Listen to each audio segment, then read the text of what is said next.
we've got our first official D23 rumors and leaks. Are we really going to be getting even crazier bombshell announcements than we got at San Diego Comic-Con? We're breaking it all down here. I love the taste of brand new Marvel rumors. It's like the news, but for nerds.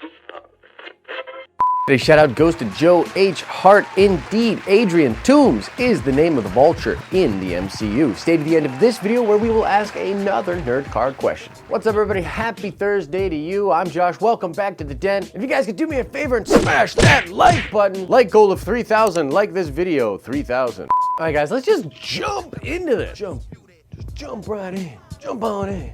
These fresh and tasty new rumors about D23 are coming from notorious Marvel leaker Daniel PKR. That's just his Twitter handle. He does a lot of leaking on Twitter. We've talked about this guy a lot on the channel. Apparently he has a Patreon now where you can pay like $1 a month and get access to some stuff that he has over there, stuff that he doesn't put on Twitter. And it is there that he said this information about D23, which I saw on Reddit because some Redditors are apparently a part of the Patreon and they just posted on Reddit to get karma.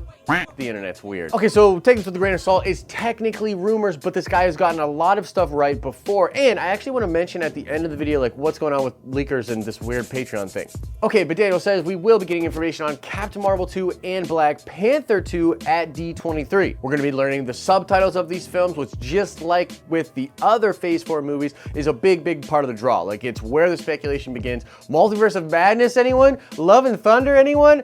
Dope subtitle. So apparently we're going to be getting that, and apparently the Captain Marvel sequel, according to Daniel, will have a lot to do with Secret Invasion. It'll be like their version of Secret Invasion. Black Panther 2 will apparently have Namor in it, according to Daniel PKR. And we just recently heard some rumors that they will actually be putting Storm in that movie as well, although I don't know how much to buy into those rumors. Also in this rumor report thingy is the fact that we're going to be getting Moon Knight and Ms. Marvel announced for the MCU in some capacity. People are saying either a movie or a Disney Plus show. All right, so we're gonna go to Speculation Town on all of these crazy things in just a minute here, but I wanted to mention that we actually have a Moon Knight video coming out on the channel either later today or sometime tomorrow. This video was done because a lot of people hit us up on Twitter and wanted us to do Moon Knight and how Moon Knight could come into the MCU, which is pretty crazy because now he's rumored to be announced at D23, so look for that video soon. All right, so let's talk Captain Marvel. It's pretty crazy that they will do Secret Invasion if they indeed do it. Now, you guys will know if you've been watching the channel for a while, one of my gripes here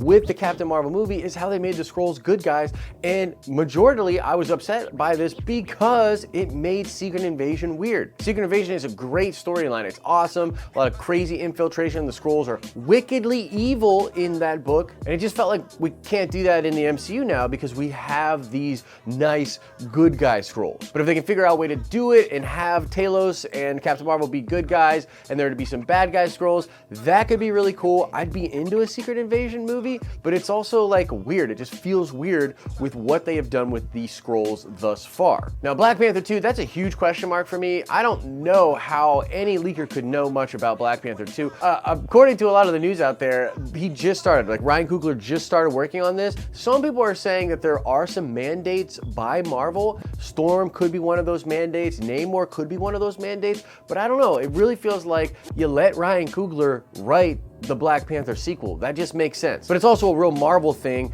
to have staple characters and specific things set up in all of their movies. So who knows? Maybe we'll get some Black Panther info. Maybe the Namor rumor is true. It also feels weird to do Namor, particularly because we're just now getting mutants. I mean, maybe if they can tie that into mutants, that would be dope, but can they do that if it's this fast? But then again, when I think about the timeline for these movies, perhaps it is at a timeline where they can start to bring these things into the MCU. I mean, this would be after everything we've seen in Phase 4 so far. So whatever would happen in the third year in 2022, that could technically be mutants and it would be fine. So maybe we get a Namor announcement, maybe we get a Storm announcement, maybe we get an announcement about mutants being tied to some of these properties at D23. Now let's talk Moon Knight and Ms. Marvel for a little bit. Look, I'll just say again, we have this cool Moon Knight video coming out, so check that out. It's very in-depth on my thoughts on how they could bring Moon Knight into the MCU. But I think it's awesome that they would do something like Moon Knight, which is such a fan crave thing, and it sort of goes more to like the,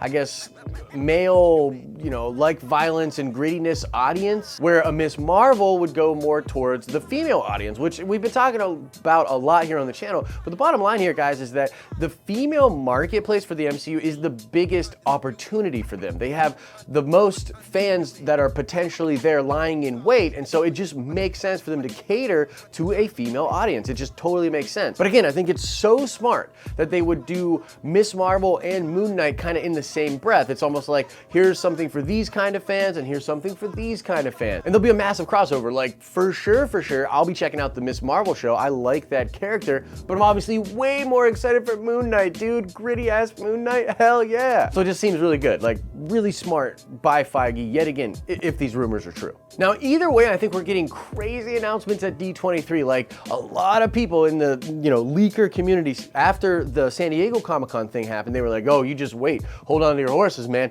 D23 is gonna be even crazier. And I can't imagine how that could happen, but with some of these announcements being rumored, sure, if they did that, that would be crazy. It's also possible we haven't seen all of Phase 4 yet. I mean, what if the last year of the Phase 4 slate has been hidden so far from the public, and it'll be revealed to us at D23? I mean, if you think about it, a lot of the other phases had an Avengers movie at the end cap of them. I believe all the phases, right? Avengers 1, Phase 1, Age of Ultron, Phase 2, and Phase 3 ends with the 2 Avengers movies. Yeah, they've all ended with Avengers movies, I'm pretty sure. That's crazy, so maybe Phase 4 will be no different, and there will be an Avengers movie that just hasn't been revealed yet. I mean, that would be freaking nuts, dude. And we just talked about the new Avengers, Dark Avengers, and Young Avengers on yesterday's show. I recommend you check that out if you haven't seen it. But there's a lot of smoke there. Could be some fire. Are we getting another Avengers movie in Phase 4 announced at D23? But either way, guys, that's the show. That's the news. Crazy rumors